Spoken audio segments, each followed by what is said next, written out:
안녕하세요. 고지실입니다. 아이. 못하겠다. 지난 영상에는 제가 학생들한테 강의를 할 때 실제 이야기하는 내용에 대해서 좀 이야기를 했었는데 뭐 이제 어떻게 논리적으로 말을 하는가? 이번 영상에는 조금 더 개인적인 경험에 기반한 퍼스널한 이야기를 해보려고 해요. 그것은 바로 나의 공부방 벨다.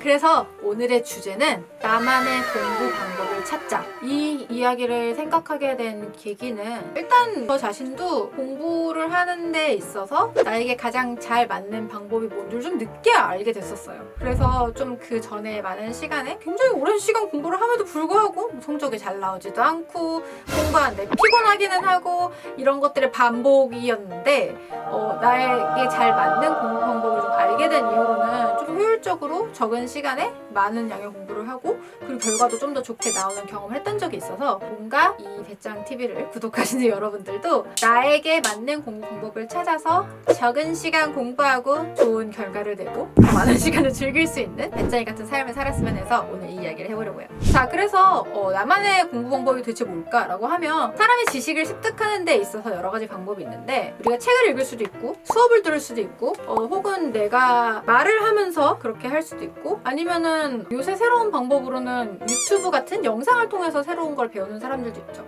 근데 이런 지식 습득의 방식이 나에게 잘 맞는 게 따로 있다라는 생각은 안 해보셨을 수도 있어요. 무슨 얘기냐면 저의 경험을 좀 덧대서 생각을 해보면은 저는 중학교 때 항상 사실 학교에서 잤어요. 왜냐면 너무 피곤했거든. 저는 아침형 인간이 아닌데 자꾸 아침 일찍 학교로 오라고 하니까 새벽같이 일어나서 학교를 가니까 맨날 너무 졸려서 자고 그러고 자고 나니까 시험 공부 막 이런 거 한다고 맨날 새벽까지 공부하고 밤새도록 그리고 또 졸리니까 또 학교에서 자고 이런 것의 반복이었단 말이에요. 그렇게 해서 계속 중학교 시절을 보내고 고등학교에서도 살다가 우연찮은 기회로 이제 미국에 유학을 갔었는데 유학 시절 동안 학교에서 느꼈던 거는 뭐 이 친구들이 학교 생활 태도, 뭐 학습 태도 이런 거는 다 차치하고서라도 수업에서 자는 친구들이 없었어요. 그래서 다 안 자는데 저만 자면 좀 분위기가 좀 그렇잖아요.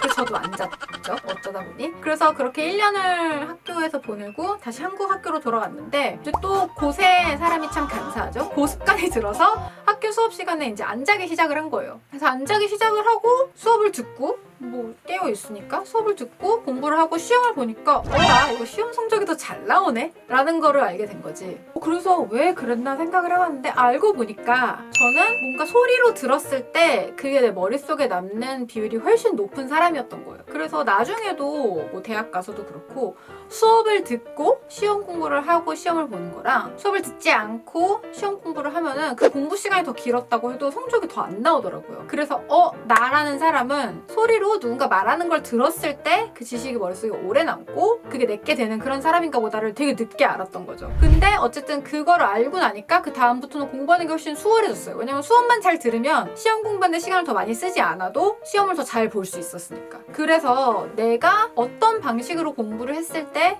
제일 내 머릿속에 많이 남는가를 빨리 캐치를 하면 내가 공부하는 절대적인 시간이 줄어도 훨씬 더 많은 양을 소화를 할 수가 있는 거라고 생각을 해서 이제 내가 있어서 뭐 나는 책을 읽었을 때 그 읽어야지 머릿속에 남는 사람인가 아니면은 나는 내가 배운 거를 누군가에게 말로 떠들어야지 내게 되는 사람인지 아니면 진짜 요새 유튜브로도 많이 배우니까 나는 뭔가 영상으로 그거를 해서 봐야지 그게 머릿속에 많이 남는 사람인지를 좀 빨리 파악을 해서 내가 그게 파악이 된다면 그거를 내 공부하는 방법에 적용을 시켜서 하면 훨씬 효율적으로 시간을 관리할 수 있다라는 얘기를 오늘 하고 싶었고 이게 끝이에요. 할 말이 더 이상은 없습니다.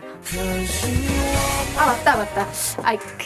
할 말이 다 떨어졌는 줄 알았는데 저는 지톡하니까 이 얘기를 저는 그렇게 배웠지만 시행착오를 겪으면서 저희 뭐 가족들이나 지인들이 저한테 물어볼 때도 혹은 뭐 진짜 어린 아이가 있는 부모님들도 앞으로 학습 계획을 어떻게 짜야 될까 이런 거 물어봤을 때 이거는 꼭 먼저 생각을 한번 해보세요. 왜냐면은 내 아이가 혹은 내가 이런 식으로 공부를 했었는데 그게 너무 지루하고 재미없고 오랜 시간 공부를 하는데 나아지는 게 없고 이러고 있다라면 어떻게 보면 학습 방법에 있어서 잘못 접근을 했을 수도 있으니까 내 아이는 혹은 나는 어떤 방식으로 공부를 하고 지식을 습득하는 방향을 정해야 더 잘 빠르게 할 수 있는가 생각을 해보시고 앞으로의 계획을 수립을 하는 것도 참 좋을 것 같다라는 생각이 드네요. 네, 진짜 안녕 갈 거야.